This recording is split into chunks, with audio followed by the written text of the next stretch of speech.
is Terence Crawford right or wrong for exposing and calling out the WBC? There is a lot more to this story, so I'm going to break it down in this video. So for those of you that do not know, the WBC have stripped Terence Crawford of the WBC belt that he won from Canelo. According to Mauricio Suleiman, Terence Crawford has refused or has not paid his sanctioning fees, and that is the reason why he's been stripped. And according to Terence Crawford, it is too much sanctioning fees to pay, especially considering that he pays different amount to other sanctioning bodies. So which means that the WBC are asking for way too much compared to other sanctioning bodies. Now look, according to Suleiman, they normally charge 3% of a fighter's purse. However, because Terence Crawford had gained $50 million or even maybe there or thereabouts, they decided that they were going to charge Terence Crawford 0.6% of that purse, which is around 300k. Now, according to Terence Crawford, that is a lot of money. And he's not happy with that because it doesn't seem fair compared to other sanctioning bodies where he doesn't pay that amount.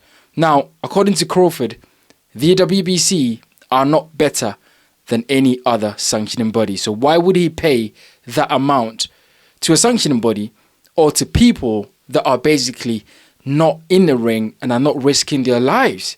In fact, he should be paid to fight because he's the one risking his life in the ring. Now look, I think it's about time we have a conversation about sanctioning bodies, the money they charge, and what that means for boxing and even for other fighters coming through the ranks. Look, sanctioning bodies are important in many ways because, you know, it is through the belts that other fighters get the opportunity to rise through the ranks and get opportunities to fight.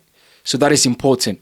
Sanctioning fees are good to pay because at the end of the day, the sanctioning bodies have some responsibility towards boxing as a whole in terms of looking after retired fighters and fighters that have fallen on hard times and don't have enough financial means to look after themselves. So sanctioning bodies are good.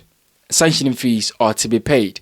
However, I do understand where Terence Crawford is coming from, because if Crawford is paying a different amount of money to, let's say, the WBA, but is paying, you know, much higher to the WBC, I understand why he doesn't understand this whole concept, because why would the WBC feel that they're better than the WBA or the IBO or the IBF? And that is a fair question to ask. Now, Terence is not happy. He's not happy at all. He's had a lot of things to say about this whole situation, and the boxing world is actually in a frenzy right now.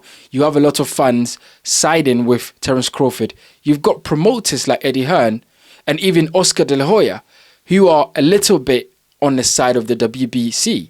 And you can understand why the promoters are on the side of the WBC, because these promoters have special relationships with sanctioning bodies like the WBC. So they want to be in the good books of the WBC.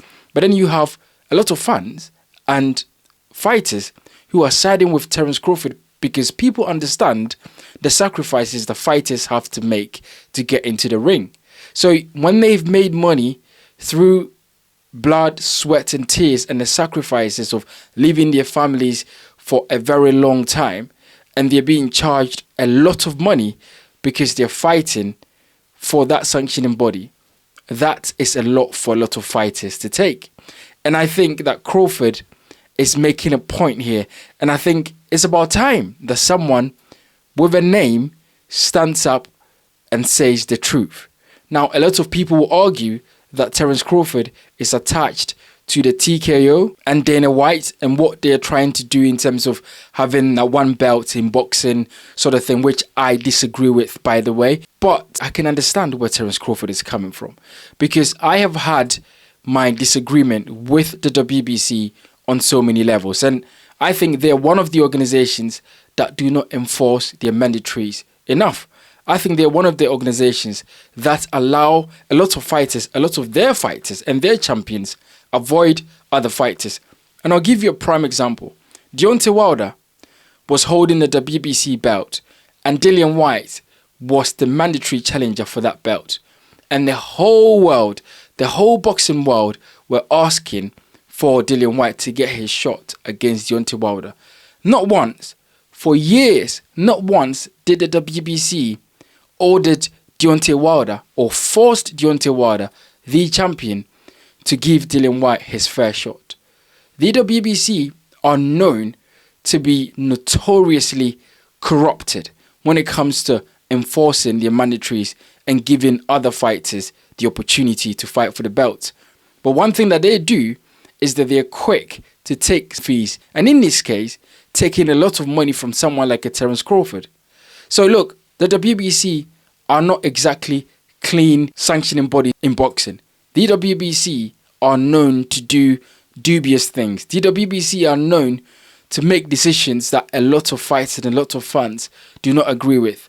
So I understand. I agree with what Terence Crawford is saying. I understand where he's coming from. And I think this is a pivotal moment in boxing because a lot of fighters are going to look at this situation and ask themselves, do I really want to be part of this whole sanctioning body stuff? Do I want to fight for a sanctioning body when they're going to charge me so much money? Or is it best to just take big fights, make a lot of money, and just ignore the sanctioning bodies as a whole? Because what would be the point of paying so much money for a sanctioning body when you're the person in the ring taking damage and risking your life every single time? Now, does this also mean that TKO and Dana White are going to be in a strong position because of what Terence Crawford has done to then go, you see, we told you we just need one belt in the division. That way it can be streamlined. That way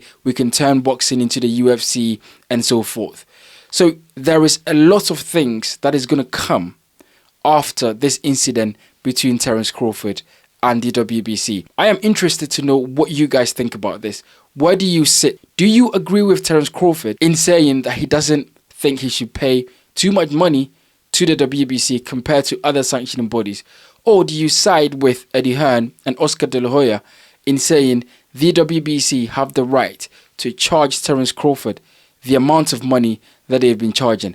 I think this is a very important time in boxing. But if you look at the likes of Canelo, apparently they pay their dues to the WBC, and that is the reason why these guys are protected, and that is the reason why these guys are not enforced to take on their mandatories or to give opportunities to fighters that are in line for title shots. And for many years, a lot of fighters have complained about the fact that the WBC do not enforce mandatories or do not make the right decisions for so many other fighters that are coming through the ranks to get their fair shot at the title, even though they deserve it. So get in the comment section and let me know what you think about this whole situation with Terence Crawford and the WBC. My name is Bright. This is the Bright Show Podcast Boxing. Thank you for watching, and I'll see you guys on the next one.